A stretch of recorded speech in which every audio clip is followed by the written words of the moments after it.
Que le bon Dieu Tout-Puissant nous aide encore ce matin.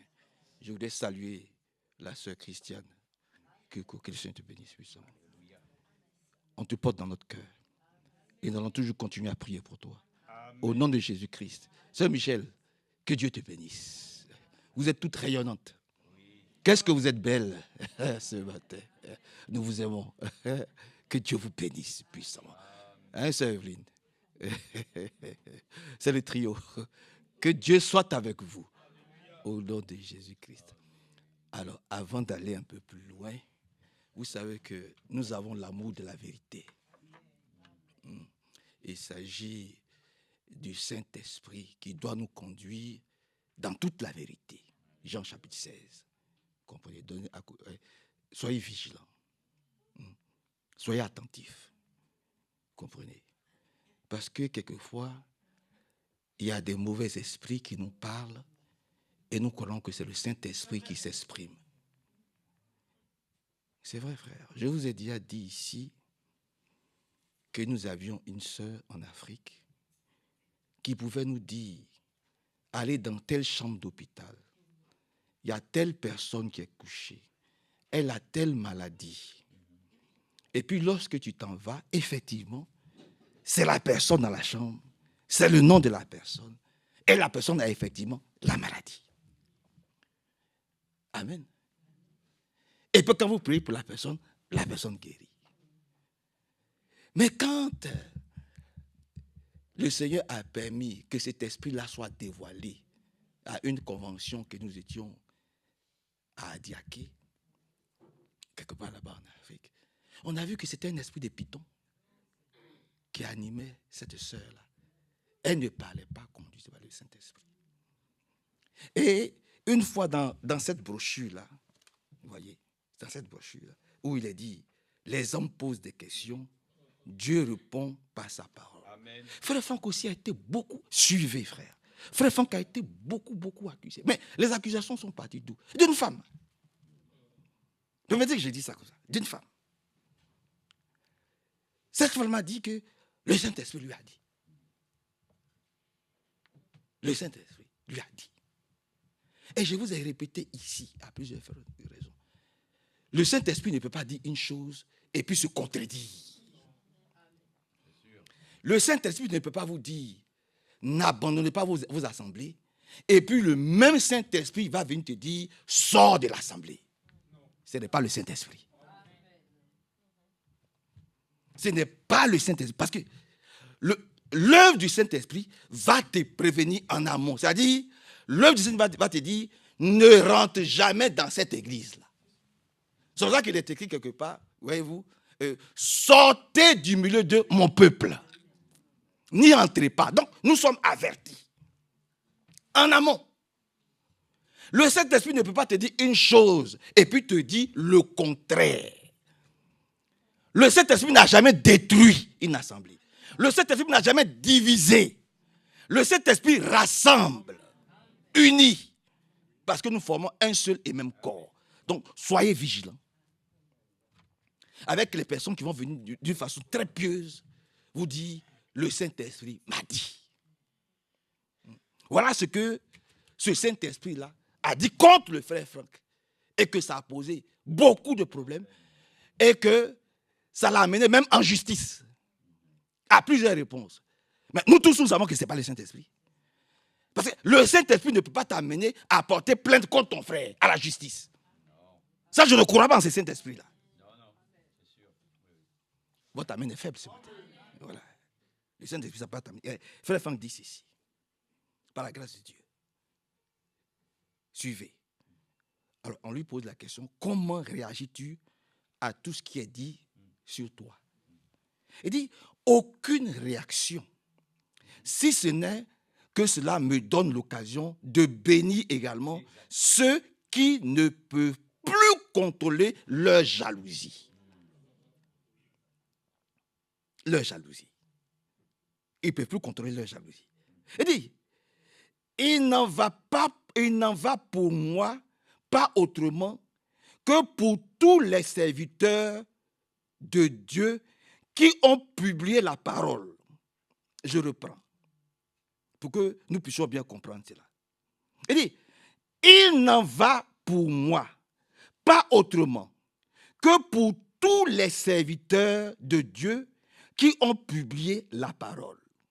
Comme le dit l'apôtre Paul, au milieu de la gloire et de l'ignominie, au milieu de la mauvaise et de la bonne réputation, étant regardé comme imposteur, quoique véridique.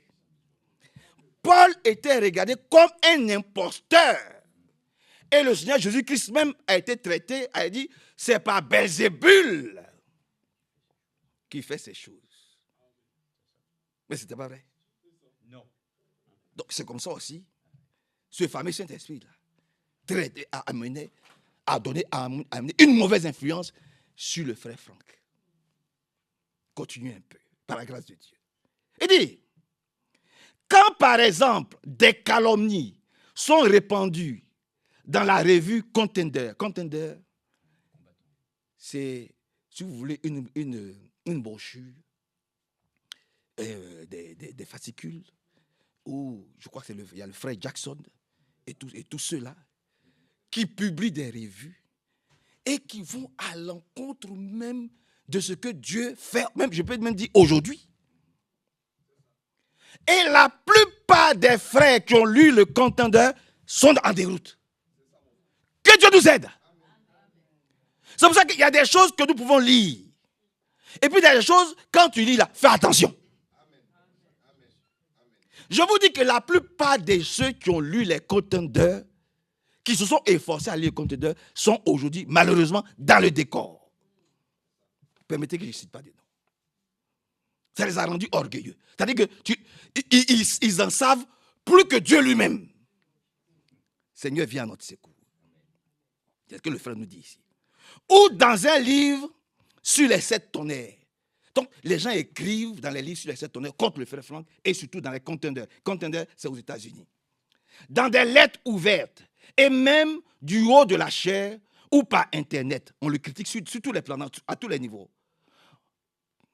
On sait très bien que Satan essaie par tous les moyens de détruire l'influence divine du ministère. Il parle de lui. Satan essaie par tous les moyens de détruire l'influence divine de son ministère. C'est ce qu'il a fait avec tous les vrais serviteurs de Dieu. Le Seigneur Jésus, qui m'a appelé, m'accorde chaque jour de nouvelles forces pour partager la véritable parole de Dieu avec tous les croyants, malgré tous les outrages que j'ai à supporter. Je ne peux que souhaiter le meilleur à tous les anciens et à tous les nouveaux ennemis de la vérité. Ce sont toujours les conducteurs religieux qui ont persécuté les prophètes, méprisé le Seigneur et les apôtres parce qu'ils étaient spirituellement aveugles et qu'ils voulaient malgré cela chercher à conduire les aveugles. La véritable nature d'une semence se révèle par elle-même. Personne ne peut recueillir des figues d'un buisson d'épines. Pas plus qu'il ne peut sortir de la même source de l'eau douce et de l'eau amère. Plusieurs aiment à la manière de Caïn, pas nous. Plusieurs aiment à la manière de Caïn. Cela débouche sur la mort. Maintenant, il s'agit de calomnie à la mort.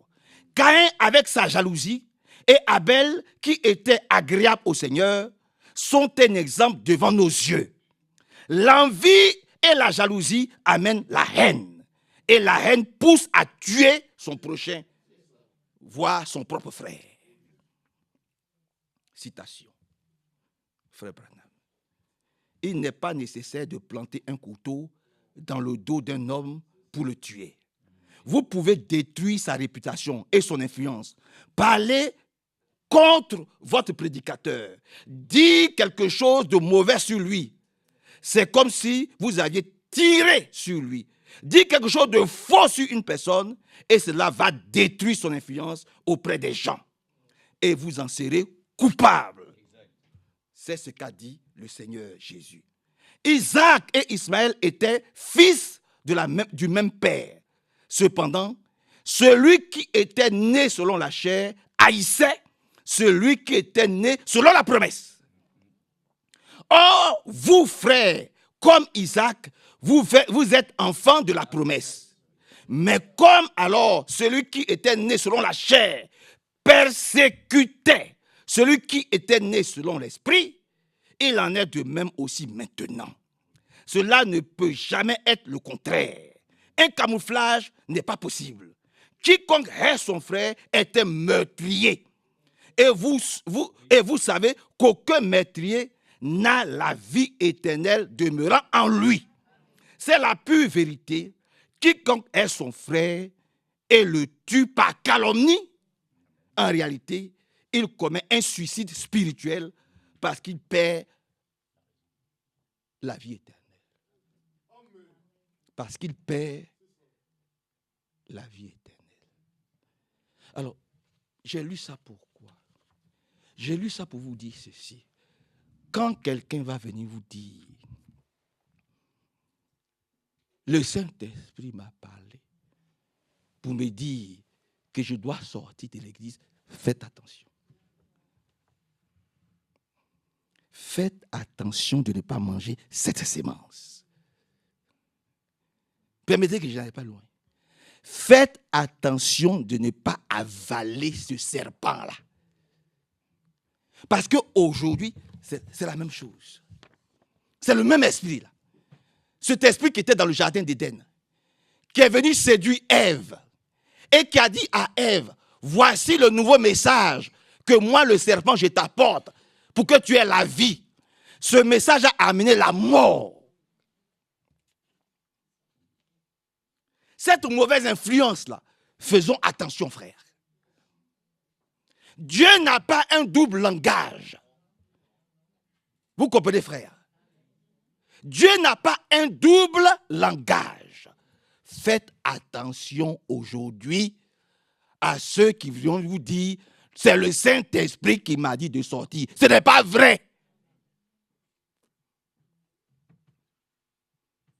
Ce n'est pas vrai. Vous comprenez, frère?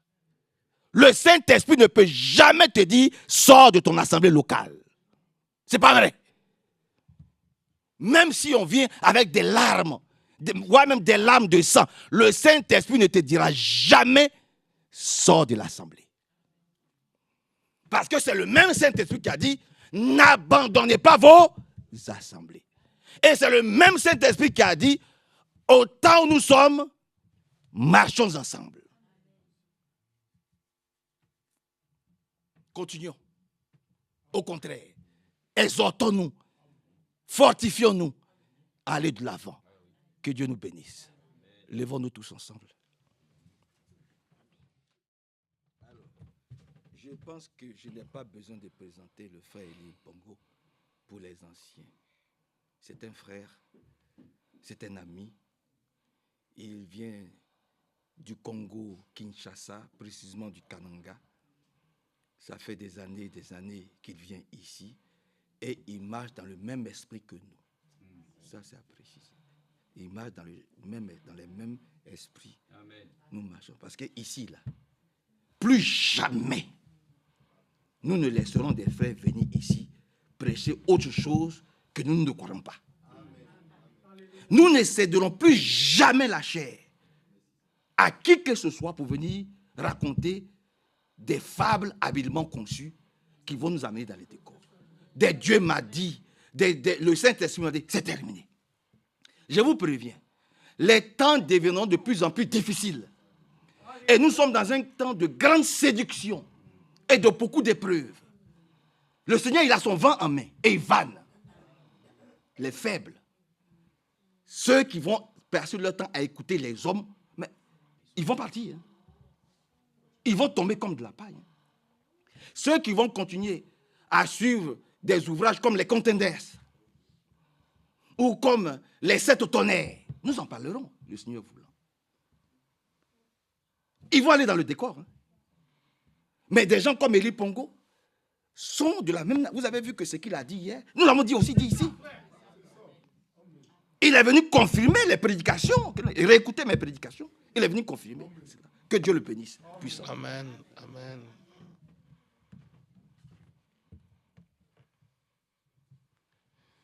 Merci beaucoup, mon frère. Et je salue toute l'Assemblée au nom du Seigneur Jésus-Christ. Il y a encore un frère du Congo, Vicky, qui a demandé à ce que je vous salue tous au nom du Seigneur Jésus-Christ. Et il se passe beaucoup de choses à l'est du Congo démocratique. Nous avons une pensée pour tous nos frères et nos sœurs qui sont dans cette contrée où il y a la guerre. Vous savez, quand il y a la guerre, ce n'est pas facile. Mais que Dieu soutienne, il y a un grand peuple qui attend le retour du Seigneur aussi de ce côté-là. Ils ont aussi besoin de se préparer. Pensons à eux dans la prière, que Dieu nous secourt tous. Nous savons une chose, rien n'échappe au contrôle de Dieu. Il voit toutes choses en avance. Il permet certaines situations. Et dans la détresse, quand nous crions vers lui, il nous entend, il nous secourt. Cela nous a été lu hier. Et nous disons, Seigneur, secours ton peuple qui c'est tout ce côté-là. Tu connais chacun par son nom. Que 1000 tombent à gauche, 10 000 à droite. Que ceux qui sont à toi restent debout. Dieu soit remercié pour toutes les paroles que nous avons entendues de notre frère Manassé Guillaume et de notre frère Hervé depuis hier. Et Dieu soit remercié de ce que parmi les milliards de personnes qui sont sur la terre, il t'a choisi, il m'a choisi, pour que nous reconnaissions ce que Dieu a promis et ce que Dieu fait dans ce temps. Si il y a au moins 4 milliards de Bibles dans le monde entier, dans plusieurs langues, chacun lit et comprend de sa manière. Et pour les autres, ce ne sont que des paraboles, des choses difficiles. Mais aujourd'hui, le Seigneur peut te dire, me dire, heureux, bienheureux tes yeux parce qu'ils voient. Bienheureuses tes oreilles parce qu'elles entendent. Il t'a été donné, il m'a été donné de connaître les mystères du royaume de Dieu. Dans ce temps prophétique, nous avions besoin d'une orientation. Et l'orientation ne pouvait nous être donnée par Dieu qu'au moyen d'un ministère d'un prophète. C'est pourquoi encore nous sommes reconnaissants à Dieu pour le ministère de William Branham. Nous ne le citons pas pour le mettre en avant, nous le citons simplement en guise de reconnaissance que Dieu avait besoin d'un instrument humble qui pouvait aussi rapporter fidèlement sa parole dans cet âge spécifique qui est appelé l'âge de la Odyssée, là où les gens prétendent être riches, mais devant Dieu, ils sont pauvres. Là où les gens prétendent être vêtus, mais devant Dieu, ils sont nus. Là où les gens prétendent voir, mais devant Dieu, ils sont aveugles. Ne prétendons rien. Soyons ce que le Seigneur fait de nous. Amen. Combien de gens se disent chrétiens parce qu'un certain acte a été posé sur eux, pensant que c'est le baptême, et pourtant c'est une aspersion de quelques gouttelettes d'eau qu'on a fait sur eux, et ils pensent qu'avec ce geste, ils sont chrétiens. l'Écriture dit, le chrétien ou le juif n'est pas celui qu'il est extérieurement. Nous n'avons pas besoin d'apparence extérieure, mais par la grâce de Dieu, il faut que notre intérieur soit réellement régénéré. Et Paul dira, si notre homme, notre carcasse extérieure se détruit, notre homme intérieur se renouvelle de jour en jour. Amen. Mais cet homme intérieur, il faut que Dieu l'ait créé. Tu ne peux pas le faire, tu ne peux pas le façonner toi-même. Il faudrait que Dieu lui-même le fasse pour toi et pour moi. Ainsi, quand il l'a fait et quand il le fait, nous pouvons simplement lui rendre grâce. Parce qu'avant la fondation du monde, il nous a élus en Jésus-Christ pour que nous soyons ses enfants d'adoption et que nous puissions célébrer la louange de sa grâce dont il nous a favorisés dans le bien-aimé. Qu'à lui seul soit l'honneur et la gloire et la puissance. Alléluia. Bien-aimé, tout ce qui sort de la bouche de Dieu est vrai. Je l'ai cité hier, j'avais voulu qu'on le lise dans Ésaïe, si ma mémoire est encore bonne, au chapitre 45.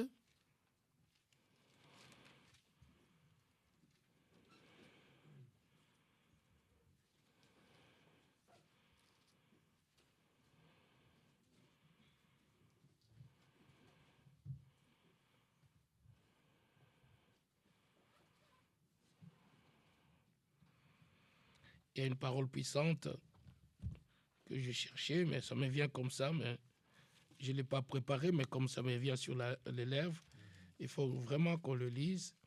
La vérité sort de ma bouche. Amen, amen. Ouais.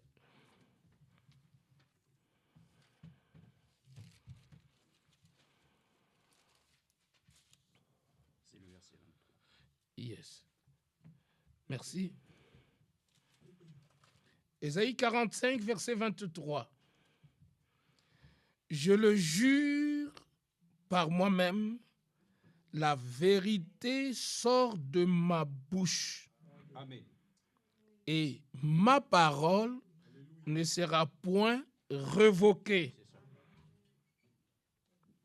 Tout genou fléchira devant moi et toute langue jurera par moi.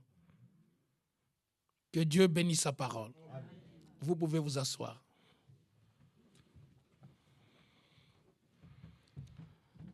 Nous avons besoin de cette vérité qui sort de la bouche de Dieu. Dans Romains chapitre 3, au verset 4, il est écrit que tout homme soit reconnu pour menteur, Dieu seul pour vrai. Chaque être humain qui est né sur cette terre, il est né menteur. Il a été conçu dans l'iniquité. La vérité n'est pas dans sa bouche. Nous sommes corrompus depuis notre conception, notre naissance et notre croissance en tant que des humains sur cette terre. Que tu sois né de la famille d'un roi, d'un monarque, d'un riche ou d'un pauvre, d'un esclave, qui que tu sois, tu es né dans le péché, conçu dans l'iniquité, venant au monde en proférant les mensonges. C'est le psaume 51, à partir du verset 7. Et Paul a confirmé dans Romains 3, que je viens de citer au verset 4, que tout homme soit reconnu pour menteur et Dieu seul pour vrai. Nous avons besoin de la vérité qui sort de la bouche de Dieu parce qu'il n'y a que cette vérité-là qui peut nous libérer de tout mensonge. C'est pourquoi il est dit dans Jean, chapitre 8, à partir du verset 31, Jésus a dit à ceux qui avaient cru en lui, pas aux autres, mais à ceux qui avaient cru en lui, qui lui avaient fait confiance, si vous demeurez dans ma parole, vous connaîtrez la vérité et la vérité vous rendra libre. Et plus loin dans le même chapitre, il dit, si le Fils vous affranchit, vous serez réellement libre. C'est pourquoi le Fils de Dieu est venu sur la terre pour nous libérer de toute influence du mensonge. Et le mensonge a un père, c'est Satan. Jean chapitre 8, Jésus l'a dit.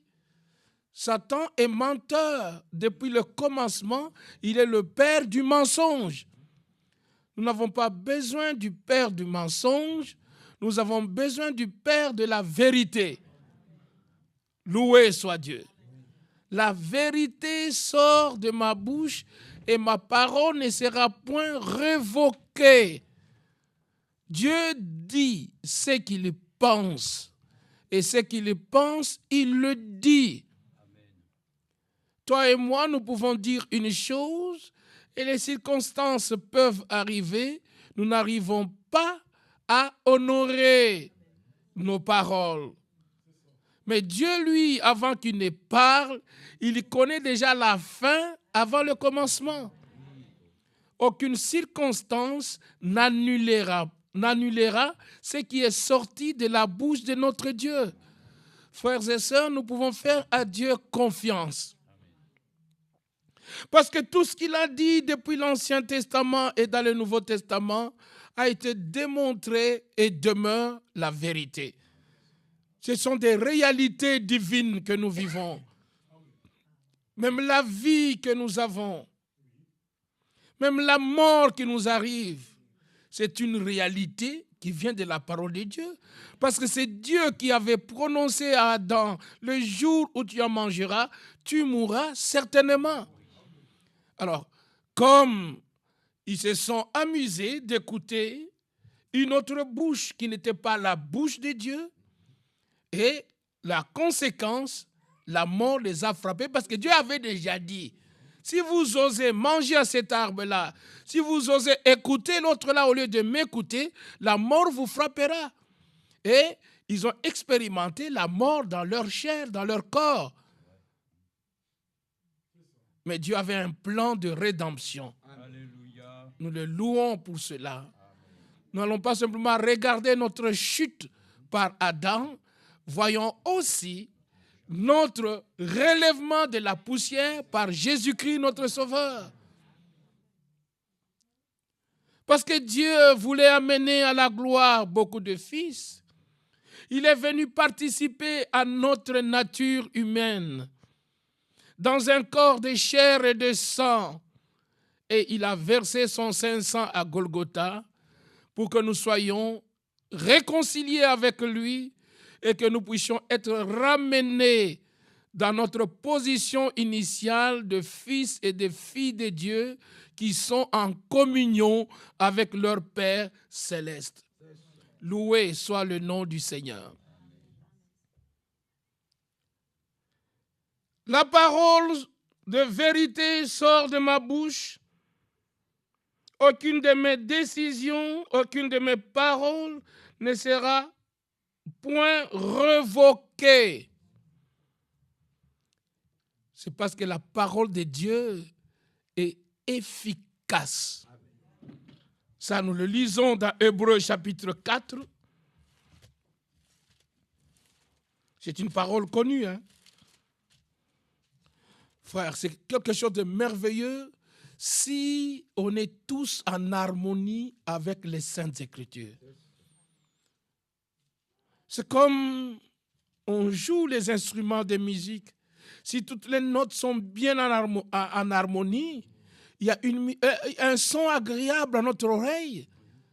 Et parfois, tous les instruments peuvent être bien réglés en harmonie, mais vous trouvez toujours les gens qui chantent contrairement à ce qui est joué.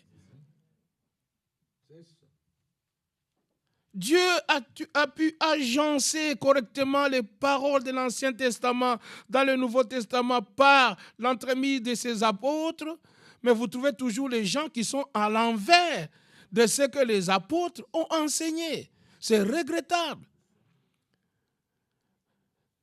Que Dieu nous mette en harmonie, en symphonie avec le compositeur. Comme Frère Branham le disait souvent, on doit être en harmonie, en accord. On doit être sur la même longueur d'onde que le compositeur.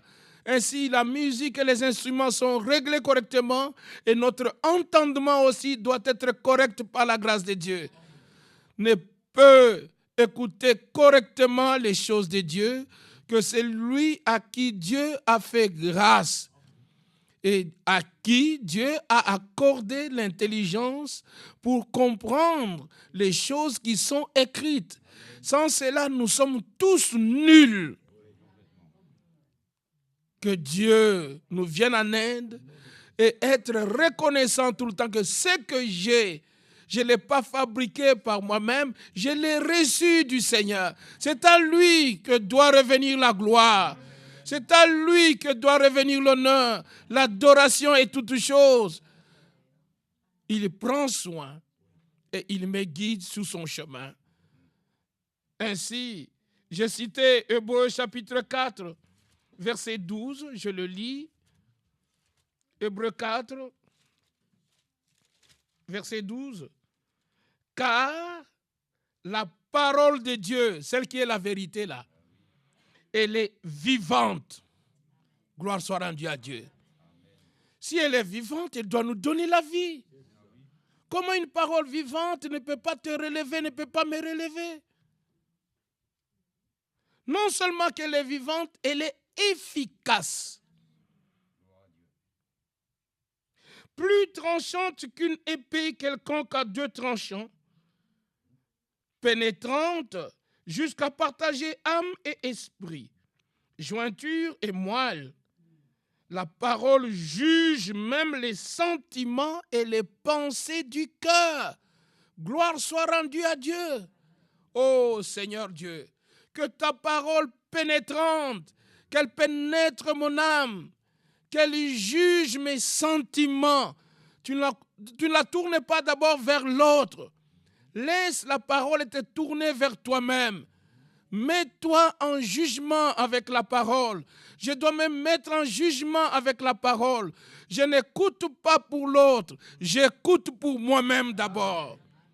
Loué soit Dieu. Chaque réunion doit servir à cela pour notre préparation finale. Car d'ici peu, nous allons laisser les choses de la terre derrière nous. Nous allons même laisser notre vieillesse derrière nous.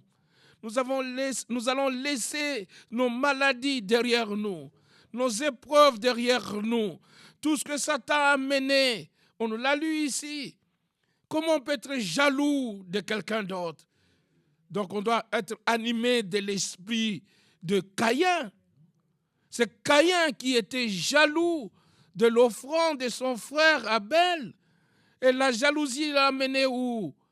La jalousie l'a amené à tuer son frère. Frère, si tu vois quelque chose de jalousie commencer à venir dans ta pensée, chasse cela au nom de Jésus-Christ.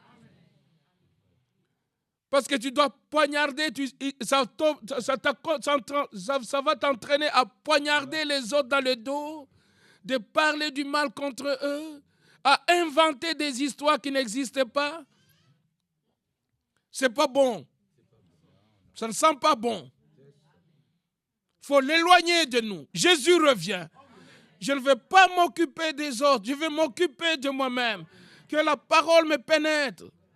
Qu'elle me transperce le cœur comme le jour de la Pentecôte. Et que je dise, comme eux, touché dans le cœur, que dois-je faire? Et la solution doit venir de Dieu lui-même. Je ne veux pas être chrétien d'apparence. Comme Paul le dit ici dans Romains, au chapitre 2, vous connaissez le passage. Romains chapitre 2, le verset 28.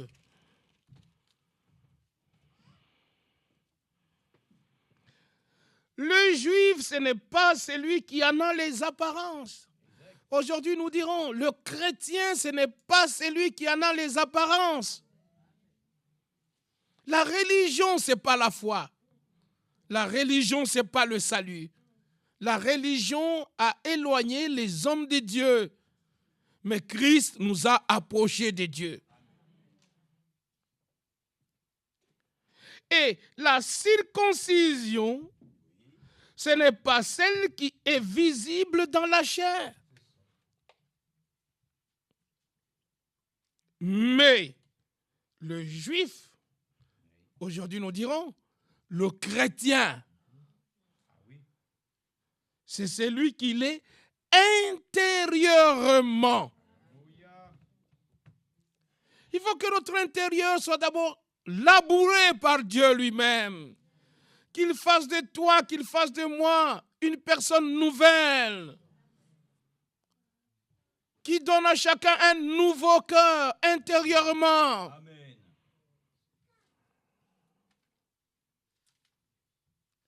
Et la circoncision, c'est celle du cœur.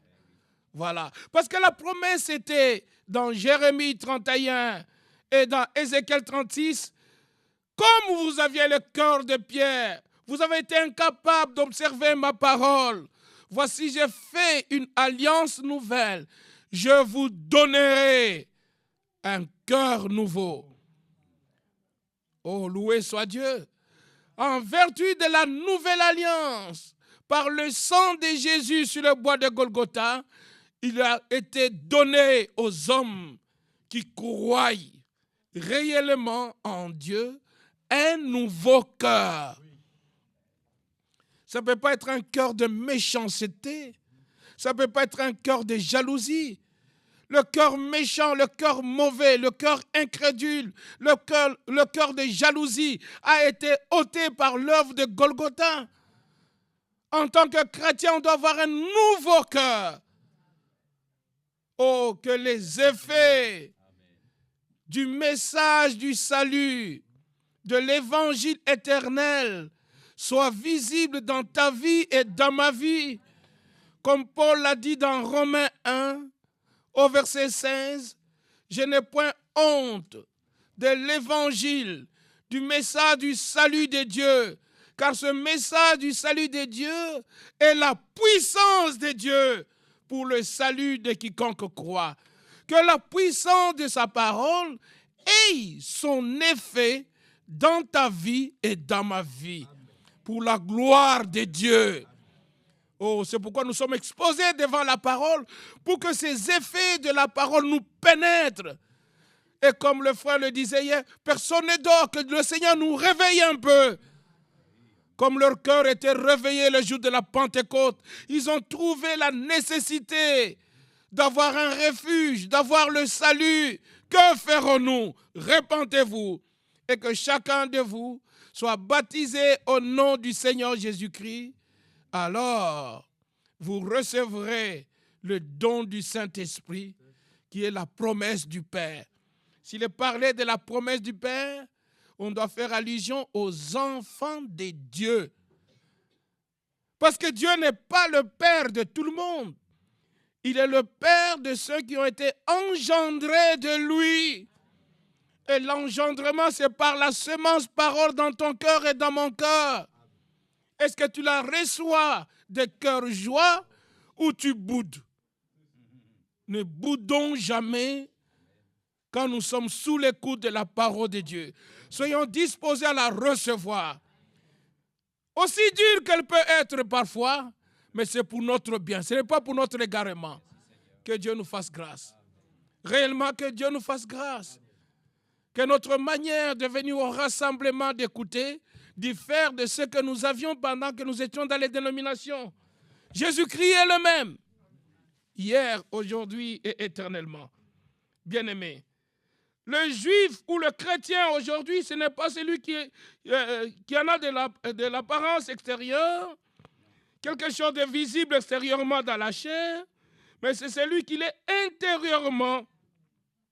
Et la circoncision, c'est celle du cœur. Mais celle du cœur, qui l'opère? Ce n'est pas l'homme qui le fait, c'est l'Esprit de Dieu. Et non pas la chair, non pas la lettre. Oh, qu'un tel homme reçoive la louange qui ne vient pas des hommes, mais qui vient de Dieu. Loué soit le Seigneur. Nous avons besoin d'une circoncision. Vous savez que la circoncision a toujours rappelé à l'homme le péché du jardin d'Éden. Et quand il a été recommandé à Abraham de circoncire son fils Isaac et ceux qui étaient dans sa maison, Paul a repris cela ici dans le chapitre 4 de Romains. Il dira ceci. Romains chapitre 4, au verset 11.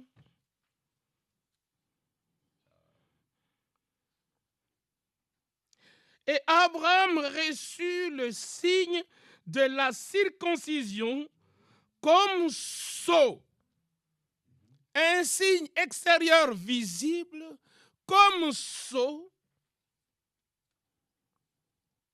de la justice qu'il avait obtenue par la foi quand il était incirconcis, afin d'être le père de tous les incirconcis qui croient, pour que la justice leur soit aussi imputée.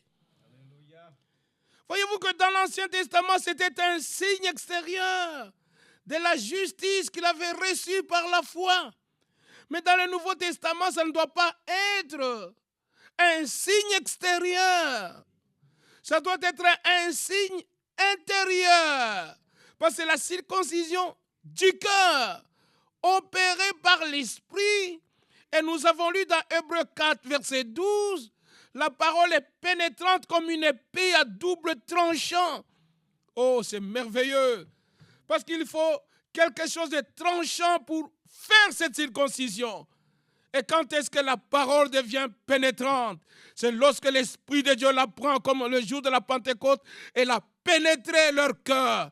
Et la Bible dit, ils eurent le cœur vivement touché. Amen. Loué soit Dieu.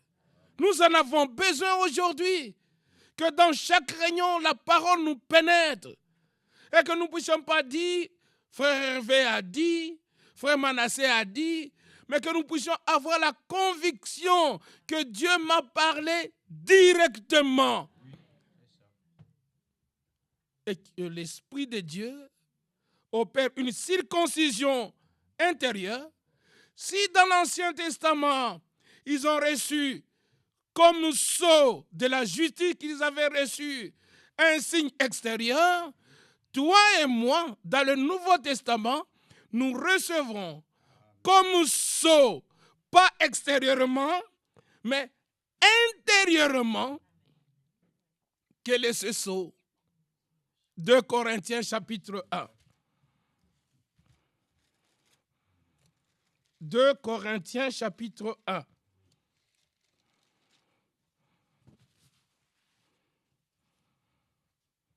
Verset 21. Et c'est lui qui nous a fermis. Pas simplement nous les prédicateurs. Remarquez comment Paul parle. Il y en a un qui nous a fermis tous, prédicateurs et non prédicateurs. Il n'y a pas la classe qu'au ciel il n'y aura que des prédicateurs. Non. Tous, nous sommes dépendants de Dieu. Notre frère nous a lu hier, où il a cité à la fin du service d'hier, 2 Chroniques, chapitre 15, chapitre 14, verset 10. Oh Dieu, Seigneur Yahvé, tu viens au secours du faible comme du fort. Il nous aide tous. Que tu sois fort, que tu sois faible, que tu sois prédicateur, que tu ne sois pas prédicateur. Dieu nous aide, nous secourt tous. Amen. Loué soit Dieu. C'est lui qui nous a fermis avec vous. Ensemble avec vous, nous avons un seul qui nous a fermis tous, c'est Christ. Non seulement il nous a fermis, il nous a oints. As-tu reçu cette onction? On ne doit pas simplement venir au culte, on s'assoit, on a chanté, puis on est parti. On doit avoir l'assurance, dit Seigneur, j'ai besoin de l'onction sur ma tête. Parce que l'onction qui était sur la tête d'Aaron en tant que souverain sacrificateur, vous connaissez, c'est écrit dans le psaume 133, et elle n'est pas restée sur la tête. Elle est descendue sur sa barbe. Elle a continué à couler dans son cou, sur sa poitrine, jusqu'au pan de sa robe. Donc même le dernier aura la même huile. Ça ne peut pas être un autre esprit, c'est le même esprit, la même onction, la même révélation, le même Jésus, le même Christ. Oh, que cela nous soit accordé. Tel que c'était le jour de la Pentecôte, que ça puisse être la même chose aujourd'hui, en 2025, ici à Vénissieux, à Lyon, pour chacun de nous. Parce que ce jour-là, Pierre avait dit, par l'influence de l'Esprit, la promesse est pour vous. La promesse est pour vos enfants. La promesse est pour ceux qui sont au loin. Frère, nous sommes loin de Jérusalem. Mais la promesse est pour nous. Comme Isaac, nous sommes les enfants de la promesse. Et en tant que fils de la promesse, nous pouvons revendiquer notre héritage. Si Ismaël vient se pointer, ou Ésaü vient se pointer, il dit non, non, non, non. Tu n'as pas part à l'héritage, parce que tu n'as pas la promesse. Mais nous qui croyons les promesses, nous avons droit à l'héritage. Parce que nous sommes nés de Dieu. Loué soit le nom du Seigneur. Que Dieu accorde à tous cette onction-là. On ne le lit pas pour le lire. C'est pour que ces choses deviennent réalité dans ta vie et dans ma vie. Verset 22. Lequel nous a aussi marqué de son sceau. Il doit nous marquer. Vous voyez, parfois dans un troupeau de vaches, on prend un grand fer, on le met dans le feu, on lit le bœuf, il s'agite, mais on doit le marquer. Ça fait mal, mais il l'accepte. Et après, ce n'était pas pour le tuer, c'était simplement pour le marquer, pour que tout le monde sache qu'il appartient à cette personne-là, à ce ranch-là. Pas ailleurs. C'est pour mieux l'identifier. Et pour mieux nous identifier, il faut que Dieu nous marque. Acceptons d'être placés sur l'autel de Dieu, de mourir avec Christ à la croix, de ressusciter avec lui, et le même esprit qui était sorti de lui soit sur nous aujourd'hui, par la grâce de Dieu. Il nous a marqués de son sceau. Et ce sceau-là, ce n'est pas un signe extérieur comme chez Abraham, c'est un signe intérieur, dans le cœur. Et du cœur, Christ révèle, manifeste sa vie en toi et en moi. Loué soit le nom du Seigneur. Quand Paul écrivait, ce n'est plus moi qui vis, c'est Christ qui vit en moi. Extérieurement, on voyait une carcasse, mais intérieurement, c'était toute la nature de Jésus en lui. La douceur de Jésus. Oh, que Dieu nous l'accorde. Comme ça, on ne sera pas des chrétiens de façade, extérieurement, mais intérieurement, parce que notre cœur a été régénéré. Ayant un cœur régénéré, tu ne haïras plus jamais ton frère ou ta sœur. Et comme l'amour de Dieu demeure à toujours, tu aimeras ton frère et ta sœur malgré les circonstances.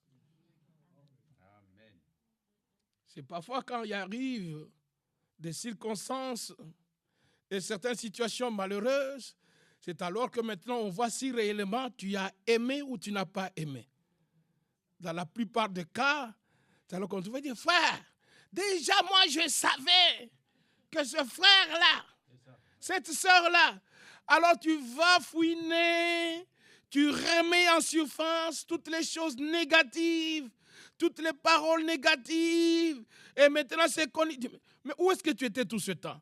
Cela démontre que dans ton cœur, quelque chose n'était pas opéré par Dieu. Tu t'es fait toi-même chrétien avec une apparence pour un temps. Parce que tout ce que l'homme fait par lui-même, un jour, ça s'arrêtera. Mais ce que Dieu fait en toi et en moi, ça demeure jusque dans l'éternité. Qu'il nous l'accorde. Que l'amour de la croix soit dans nos cœurs. Comme cela est écrit dans Romains 5, que Dieu a déversé son amour dans nos cœurs par le Saint-Esprit envoyé du ciel. C'est quel amour? Ce n'est pas un amour différent de Golgotha. Ce n'est pas un amour différent de Jean 3, verset 16. Dieu a tant aimé le monde qu'il a envoyé son Fils seul engendré afin que quiconque croit en lui ne périsse point. Cet amour manifesté à Golgotha, nous pouvons le lire dans 2 Corinthiens, chapitre 5, verset 19, jusqu'au verset 21. Dieu était en Christ, réconciliant le monde avec lui-même, en n'imputant point aux hommes leurs offenses. En n'imputant point aux hommes leurs offenses. Et Paul s'exclame, nous vous en supplions, au nom de Christ, soyez réconciliés avec Dieu. Et quand on est réconcilié avec Dieu, qu'est-ce qui va t'empêcher d'être réconcilié avec le frère, avec la sœur? Si Dieu nous a tout pardonné, qu'il nous donne la capacité aussi de pardonner aux autres, il nous a tout pardonné, nous pouvons tout pardonner. Mais il y a les gens qui jurent, mais pour cet homme-là, pour cette femme-là, pour ce frère-là, jusqu'à la mort. Et on ne sait pas, on dit, nous croyons le message du temps de la fin, incapables de se saluer, incapables de boire une tasse de thé ensemble. Dis non, il ne comprend pas. Mais toi qui comprends, tu devais avoir la compassion de Christ. Tu devais avoir la patience de Christ. Alléluia. Si l'Écriture dit clairement que l'Éthiopien est incapable de changer sa peau et que le léopard est incapable de changer ses taches, qui es-tu toi pour... Es-tu capable de changer ta vie? Aucun de nous ne peut changer sa vie, mais Dieu peut tous nous changer. C'est dans l'épreuve qu'on fait montre de la preuve que réellement cet amour de la croix est à nous. Dieu ne m'a rien imputé, je n'impute rien à ce frère, je n'impute rien à cette sœur, je remets tout à Dieu. Frère Branham lui-même disait, ça tout le monde le lit, tout le monde l'a écouté, tout le monde l'entend, et parfois certaines personnes font semblant. Même si quelqu'un ne croit pas exactement comme moi, mais mes sentiments envers lui ne changeront pas. Je l'aimerai en tant qu'humain, je laisse tout à Dieu, c'est Dieu qui convainc le cœur. Parce que la repentance, je ne peux pas te la forcer.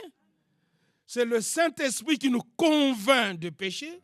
C'est le Saint-Esprit qui nous pousse à la repentance. Si c'est le Saint-Esprit qui m'a poussé à moi à la repentance, mais si toi tu fais des choses par façade, un jour tu reviendras sur la fête. Déjà, je l'ai fait frère, c'est seulement pour la paix. Tu vois, c'est des lèvres. Hein? Je l'ai fait pour qu'on soit seulement tranquille. Mais dans le cœur, ça n'a rien changé.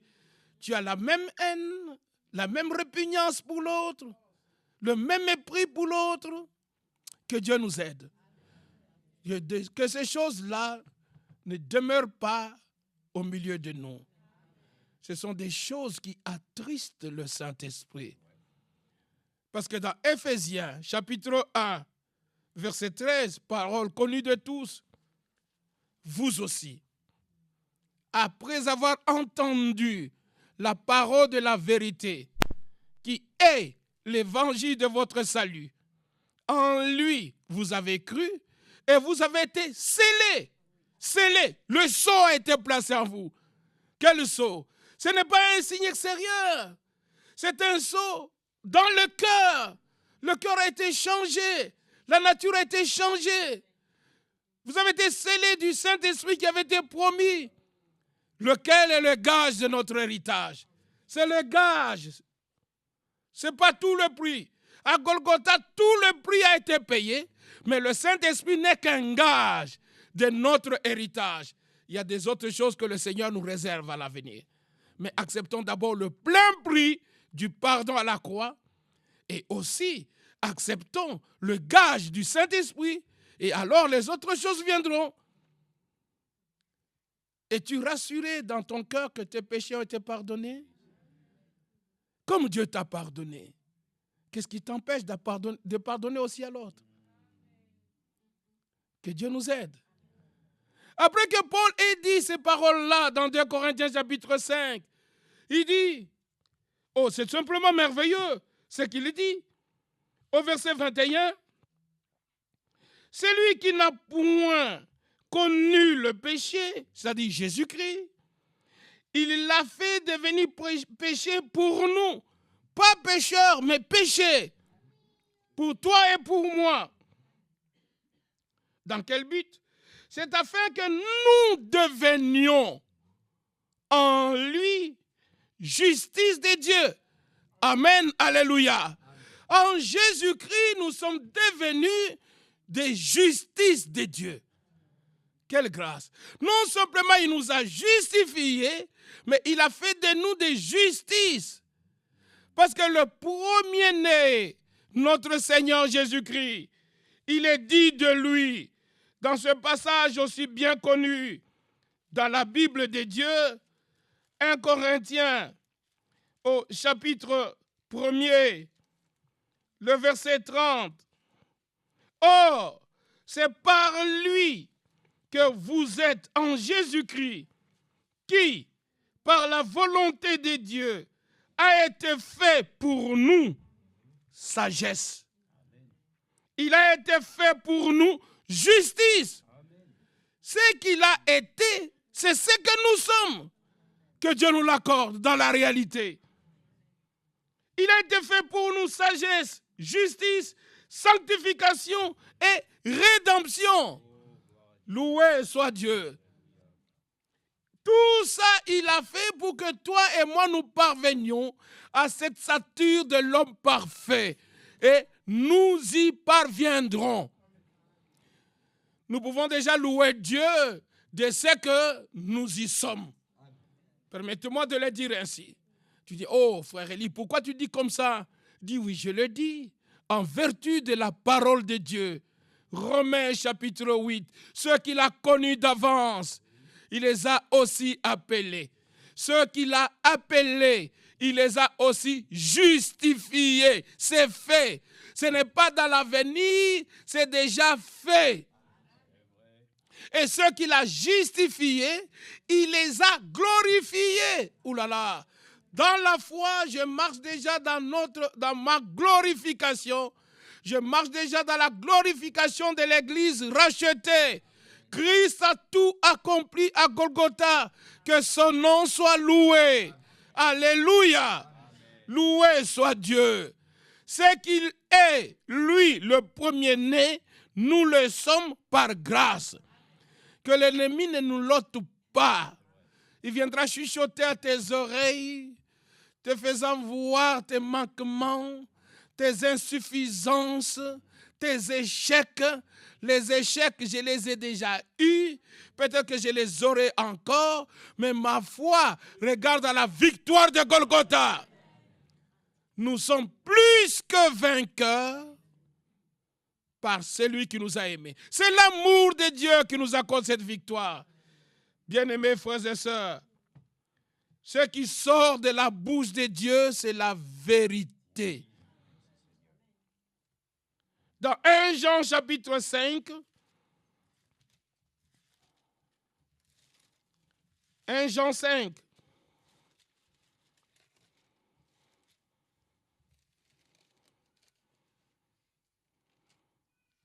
c'est une parole aussi bien connue. Au verset 19, nous savons. Est-ce que tu le sais? Nous savons que nous sommes des dieux. Alléluia. Nous savons que nous sommes des dieux. Parce que notre Seigneur Jésus l'a dit dans Jean, au chapitre 8, si je ne m'abuse encore, Jean chapitre 8, afin que vous voyez l'harmonie et la concordance qu'il y a un verset avec l'autre dans tout le livre. Jean chapitre 8,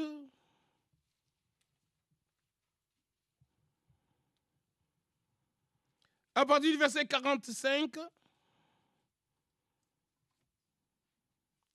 et moi, parce que je dis la vérité, oh là là, dans l'Ancien Testament, nous avons lu, la vérité sort de ma bouche.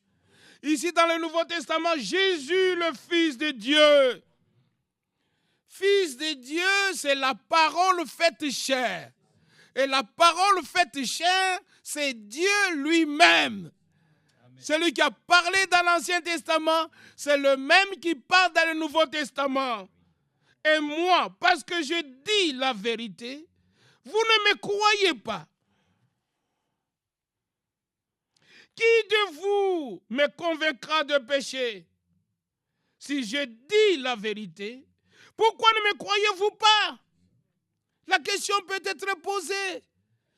Tu apprécies que la parole de vérité sort de la bouche de Dieu, mais pourquoi ne la crois-tu pas? Oh Dieu, donne à tous un cœur qui croit. Que nous ne puissions pas être de ceux qui honorent ou qui adorent Dieu des lèvres, mais leur cœur éloigné de Dieu. Que notre cœur soit plus près de Dieu et que de l'abondance du cœur, que notre bouche puisse parler. Comme la vérité sort de la bouche de Dieu, croyons-la. Il a dit, je vous enverrai lui le prophète. Nous avons cru. Il restaurera toutes choses. Nous croyons dans la restauration de toutes choses.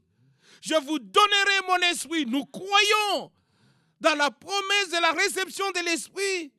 Et cet esprit devrait nous conduire dans toute la vérité. Loué soit le nom de Dieu. Et la vérité demeure et demeurera la parole de Dieu, écrite et révélée par le Saint-Esprit. Loué soit Dieu. Verset 47. C'est lui qui est de Dieu, écoute les paroles de Dieu. Il n'écoute pas les paroles de l'ennemi. Il écoute les paroles de Dieu. La plus grande faute que Ève ait jamais connue est faite, c'est de ne pas écouter Dieu, mais d'écouter le serpent. Or, le serpent était déjà sous la main de Satan. Et Satan parlait par le serpent. Et Frère Branham dit toujours, il ne fallait pas que Ève s'arrête pour écouter celui-là. Oh Dieu, aide-nous à discerner quelles sont les paroles que nous devons écouter. Aide-nous à discerner qui sont ceux qui amènent la parole de la vérité. Et tous ceux qui amènent la parole de la vérité ne vous diront jamais, suivez-nous. Mais ils vous diront, suivez le Seigneur. Parce qu'ils sont confiants que nous, un jour, nous nous arrêterons, mais le Seigneur demeure éternellement. Tous les prophètes sont morts, mais la parole du Seigneur demeure. Tous les apôtres, il y a 2000 ans, sont déjà morts, mais la parole du Seigneur demeure. Frère Branham est venu, il est mort, la parole demeure. Le Seigneur vient de répondre il y a 6 mois derrière nous, Ewald Frank, mais la parole demeure et Dieu demeure. Il achèvera.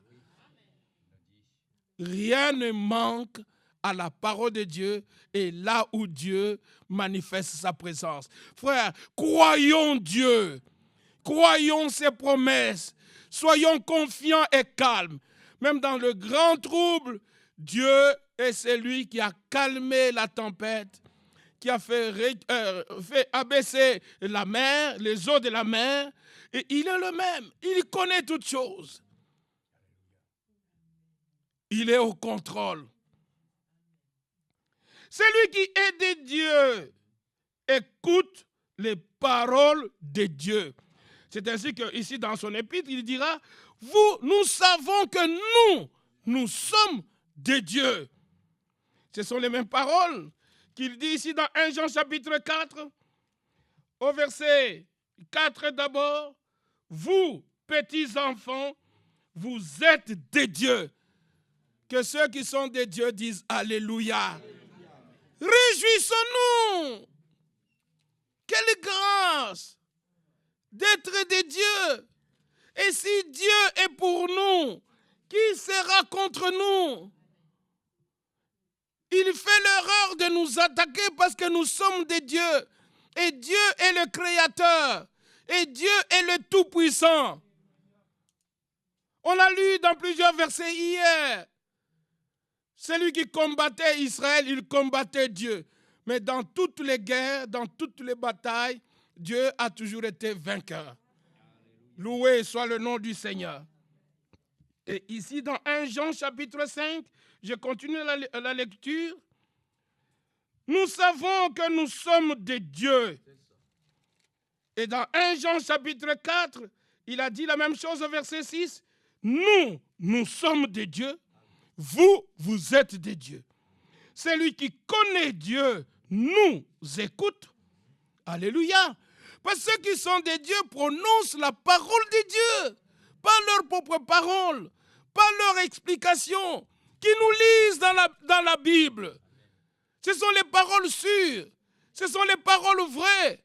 Parce que Dieu est vrai. Sa parole est vraie. Celui qui n'est pas de Dieu ne nous écoute pas. C'est par là que nous connaissons l'esprit de la vérité et l'esprit de l'erreur. Vous vous souvenez de 1 Chronique 18, quand Michée était là avec Akab et tous les prophètes de mensonges. Un esprit de mensonge était dans la bouche de tous les prophètes de mensonges. Mais l'Esprit de Dieu était avec Michée. Et Michée pouvait dire, je ne dirai que ce que mon Dieu dira. Ça, c'est notre position. On ne vous dira que ce que Dieu a déjà dit dans son livre. Alléluia. Loué soit Dieu. Et quand Michée a dit ce que Dieu lui a dit, le prophète de mensonge est venu, il l'a giflé. Par où l'Esprit de Dieu est sorti de moi pour entrer en toi? Michée était calme. Tu le sauras quand les armées viendront pour prendre ce pays. Ceux qui sont de Dieu, ils sont persécutés, mais eux ne persécutent pas. Ils sont insultés, méprisés, mais eux n'insultent pas, ne méprisent personne. On laisse tout sort à Dieu. Oh, c'était beau quand notre frère nous lisait encore dans ces questions-réponses-là. Le sort du Seigneur, c'est le sort de ses serviteurs. Si on a fait tout sur lui qui était le bois vert, et il a dit, qu'en serait-il de vous qui êtes le bois sec? S'il m'ont traité Belzéboul, moi le maître, Mais attendez-vous, on dira de vous toutes sortes de noms. Hein? Mais soyons calmes. Il n'a pas ouvert la bouche. N'ouvrons pas la bouche pour répondre. Comme diraient les gens dans le monde par médias interposés. Aujourd'hui, c'est Facebook, TikTok, Instagram, dans les réseaux sociaux. Nous ne sommes pas là. Ça nous distrait, mais nous devons nous préparer. Jésus revient bientôt. Amen. Que l'épée de l'esprit puisse pénétrer nos cœurs et qu'elle puisse retrancher à nous des choses qui sont inutiles. Vous savez que dans la circoncision, on enlève la peau qui est inutile. Et nous voulons que les choses inutiles dans nos vies soient extirpées. Plus l'épée est tranchante, moins sera la douleur. Mais si l'épée était moussée, que ça fait un mal. Mais nous avons besoin d'une épée tranchante. La parole de Dieu telle qu'elle a été révélée dans cet âge, elle est vraiment pénétrante. Qui va bouger? Qui va discuter? La démonstration est claire. Ceux qui sont des dieux écoutent les paroles de Dieu. Ils se laissent être convaincus, persuadés par la parole et ils en tirent un bénéfice pour la vie éternelle. Loué soit Dieu. Si nous savons que nous sommes des dieux et que le monde entier est sous la puissance du malin, voici un autre savoir aussi au verset 20. Nous savons aussi. Tu dois le savoir. Je dois le savoir. Le monde doit le savoir. S'il le rejette, mais ceux qui sont des dieux le savent. C'est Dieu qui donne cette connaissance qui est au-dessus de toute autre connaissance. Nous savons aussi que le Fils de Dieu est venu, alléluia, et que le Fils de Dieu nous a donné l'intelligence pour connaître le véritable. Et nous sommes dans le véritable, en son Fils Jésus-Christ.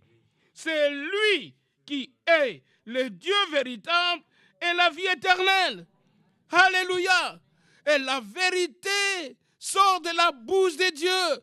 Nous sommes dans la bouche de celui qui s'est dit, je suis la vérité, le chemin et la vie. Nous sommes dans sa main. Nous sommes dans son sein. L'ennemi ne nous atteindra pas. Nous remercions le Seigneur pour cela. Comme cela est écrit au verset 18 du même chapitre, nous savons que quiconque est né de Dieu ne pratique pas le péché. Et le péché, c'est l'incrédulité à la parole de Dieu. Mais celui qui est né de Dieu se garde lui-même et le malin ne le touche pas. Nous connaissons l'histoire de Job. Hein? Ne le touche pas. Il peut nous bousculer dans cette chair. Maladie, douleur. Mais notre âme, il ne le touchera jamais. Vous connaissez l'histoire de Paul, avec l'écharde dans sa chair. Mais, quand Paul a prié, il dit, oh, je laisse ça. Mais ma grâce te suffit. Nous aussi, la grâce de Dieu nous suffit. On peut encore avoir la douleur. L'ennemi peut même nous accuser. Mais ces accusations ne valent rien. Parce que le sang de l'agneau est encore sur l'autel de Dieu. C'est pourquoi Jean a écrit, petits enfants, c'est merveilleux encore comment il le dit. 1 Jean chapitre 1,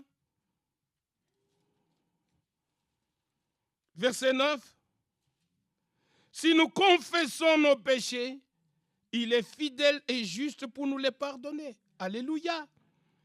Et aussi pour nous purifier de toute iniquité.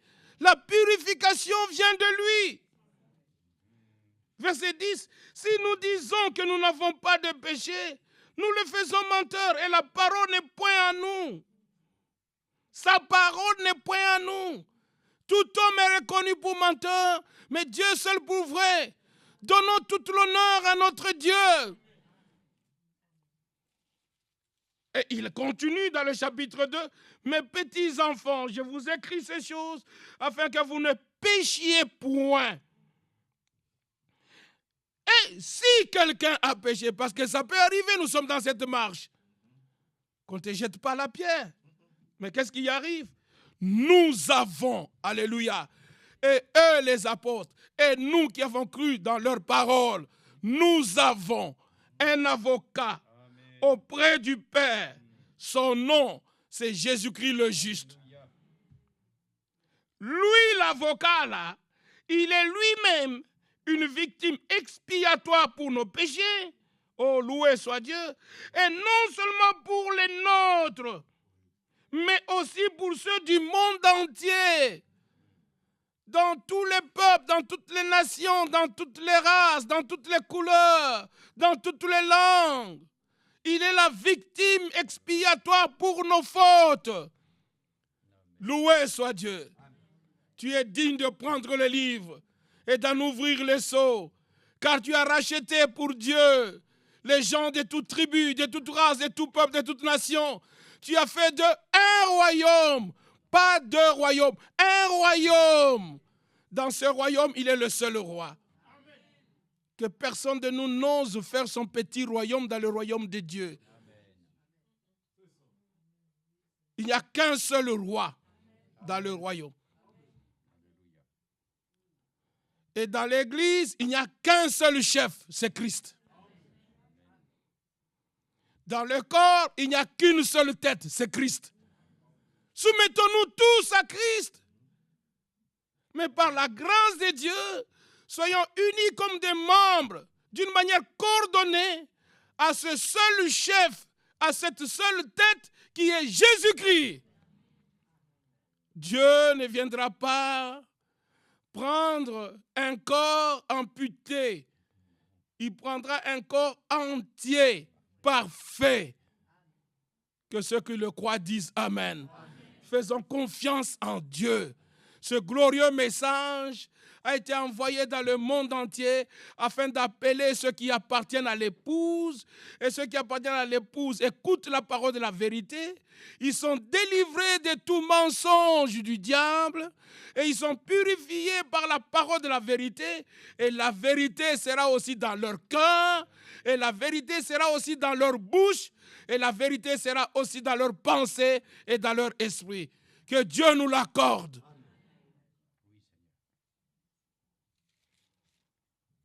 Apocalypse chapitre 22, je vais vers la fin. Vous avez déjà tout entendu et Dieu utilisera mes frères pour toutes les autres. Je ne suis venu que simplement pour vous remémorer les choses que vous connaissez par la grâce de Dieu. Jésus revient bientôt. Il n'y a que la vérité qui prévaudra. Toute plante que le Père Céleste n'a pas plantée sera déracinée. Soyez-en certains.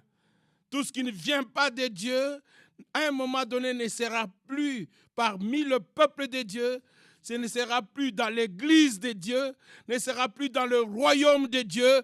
Dieu va passer en revue le troupeau de ses brebis. Il guérira celles qui ont été fracturées. Il va les guérir. Je crois dans Ézéchiel 34.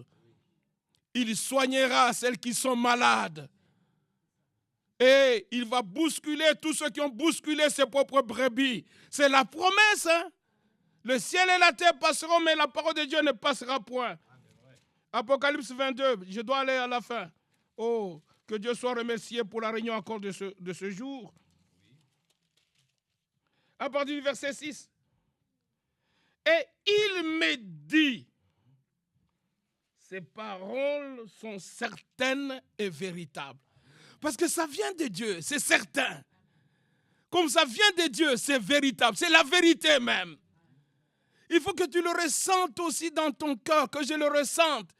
Et que je puisse dire, il me l'a dit. Est-ce que vous comprenez? Pendant que je suis en train de le lire, que là tu te sens là, que c'est Dieu qui me parle. Comme ici il exprime, il me dit. Là, il est en train de nous parler. Moi, je peux dire, il me dit. Ces paroles s'adressent à moi. Aie confiance en moi.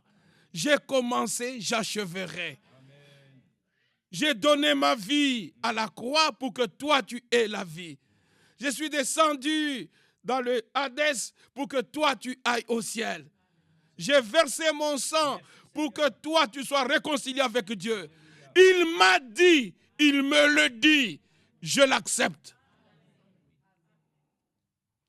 Ces paroles sont certaines et véritables.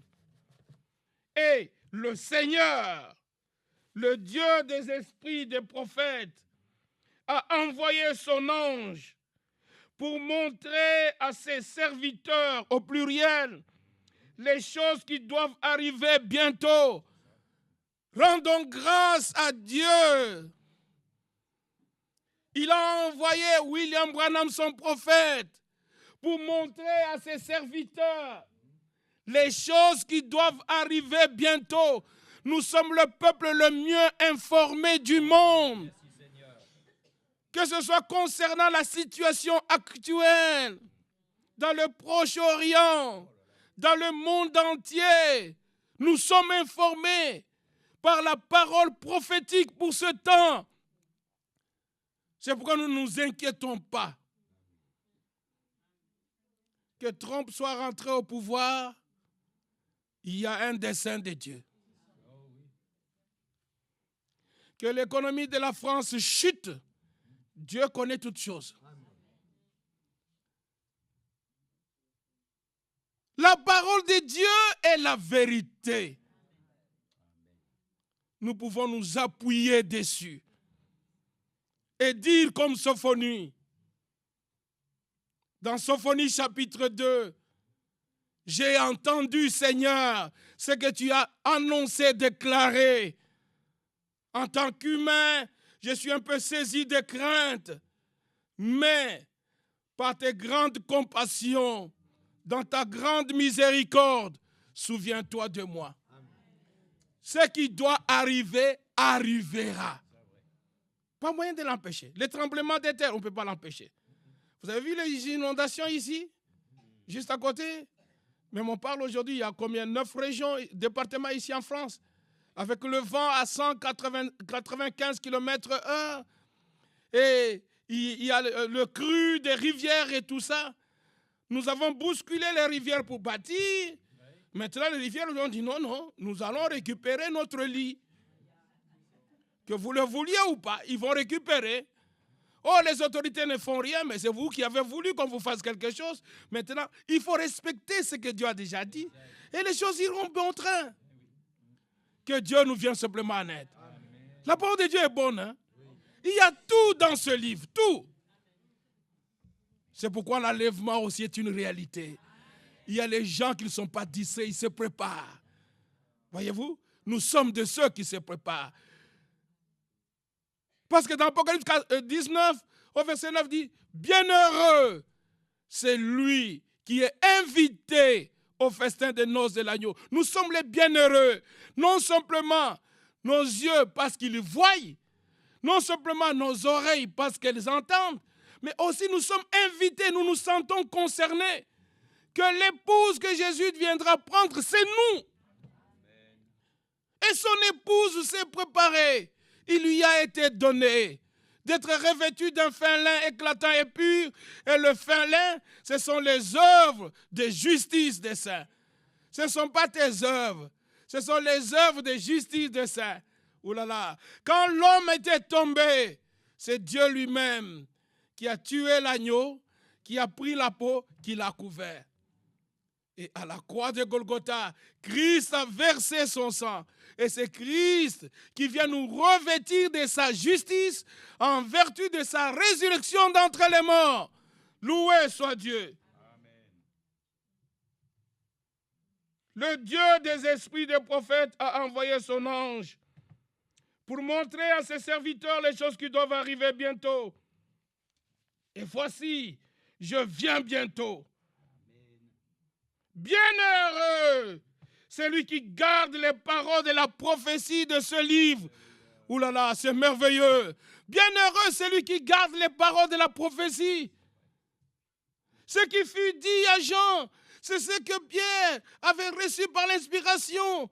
Lorsqu'il écrira dans 2 Pierre 1, 19, nous possédons, d'autant plus certaine, la parole et la prophétie, comme à une lampe qui brille dans un lieu ténébreux, jusqu'à ce que le jour vienne apparaître et que l'étoile du matin s'élève dans vos cœurs.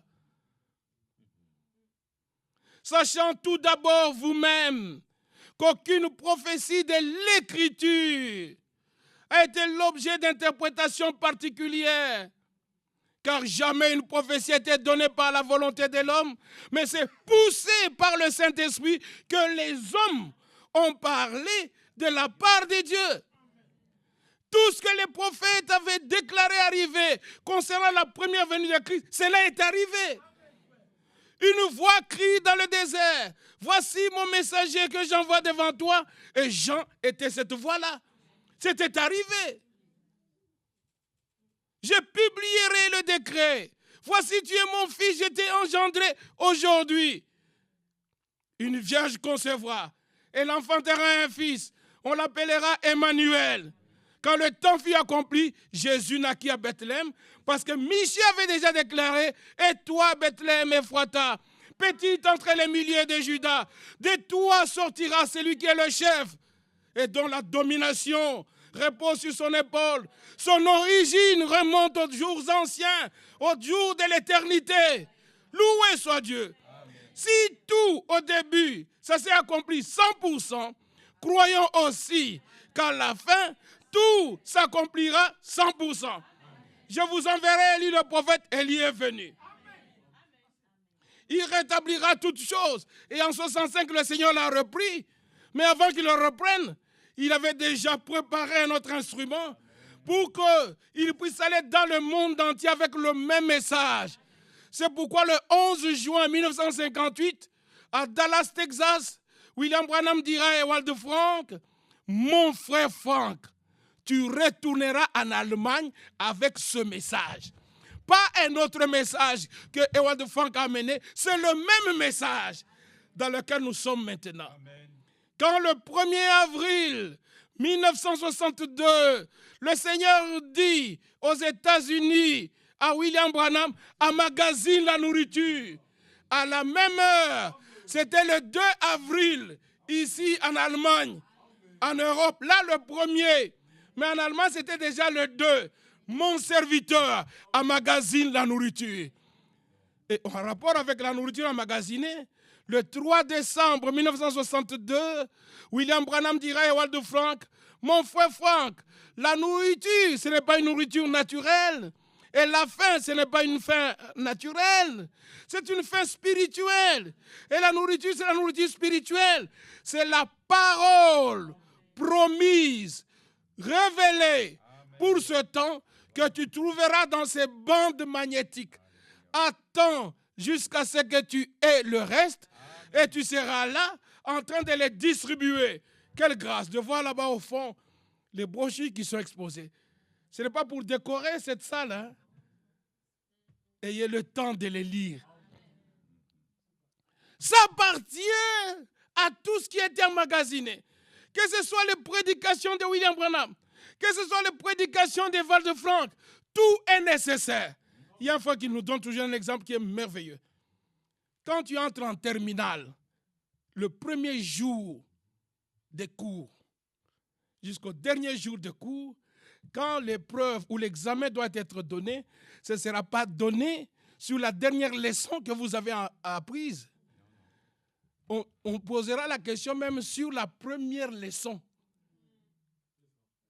C'est la réalité.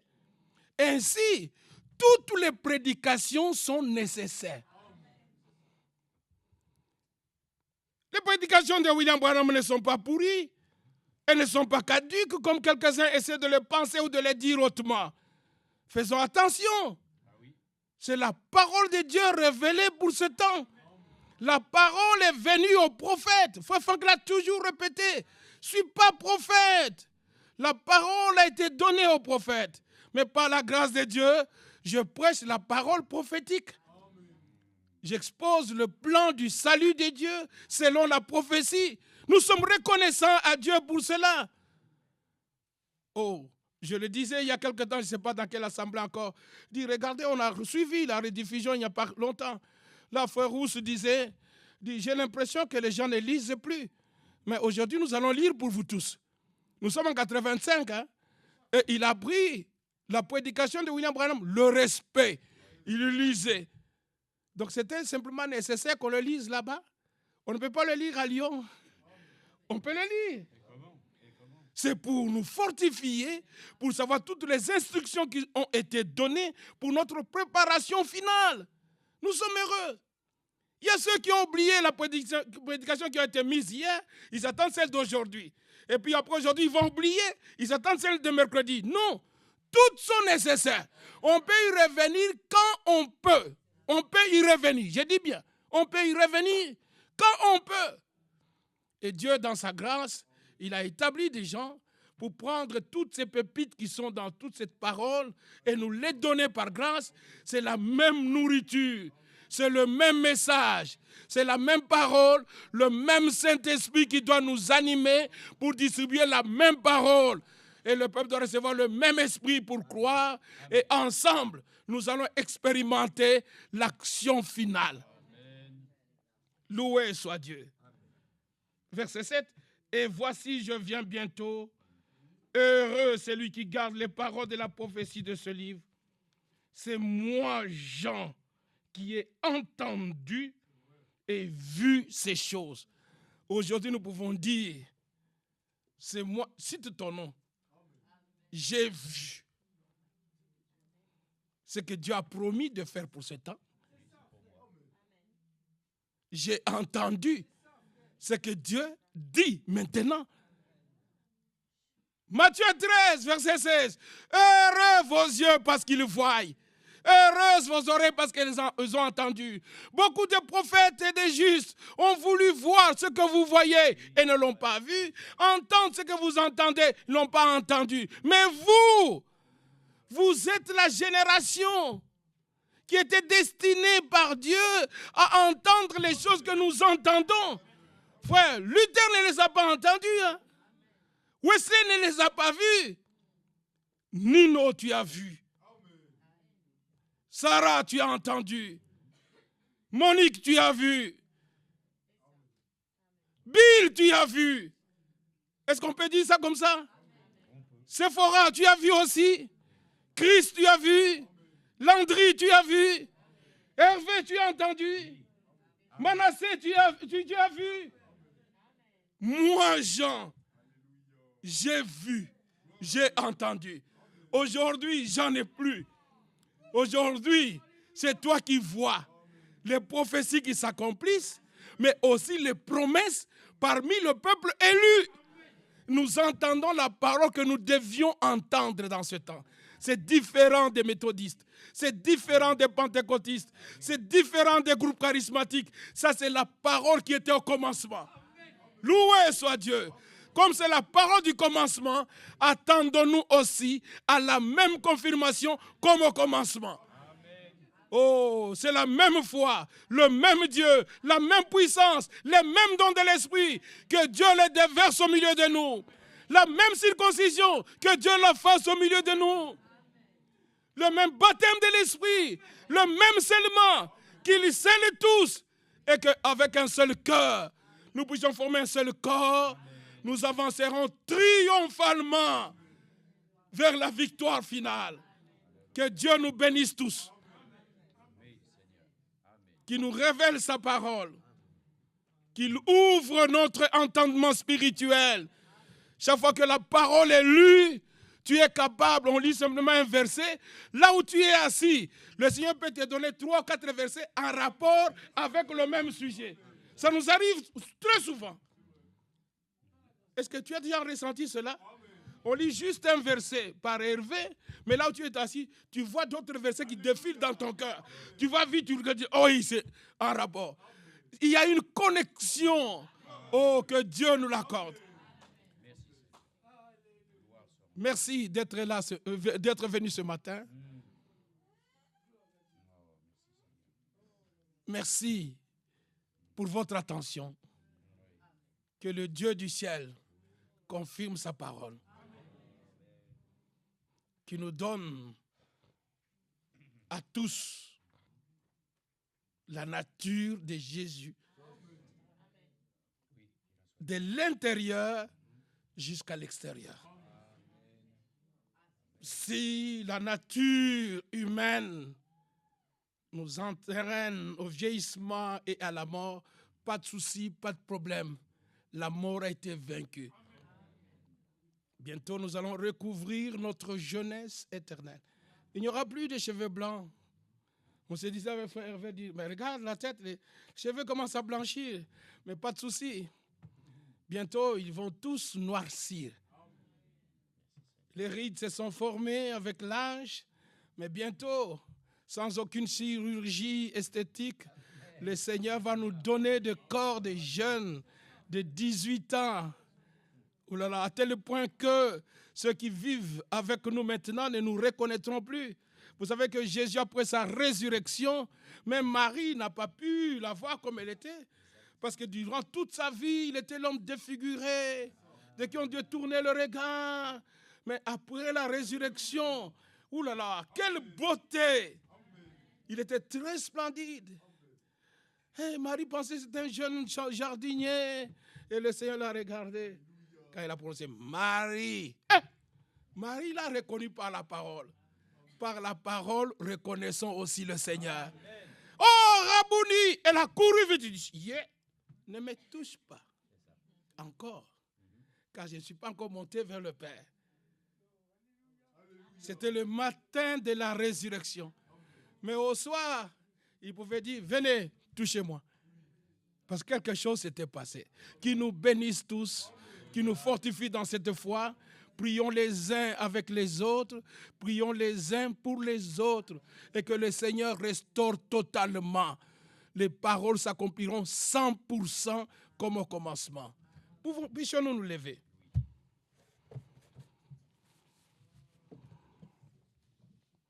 Oh, je l'aime.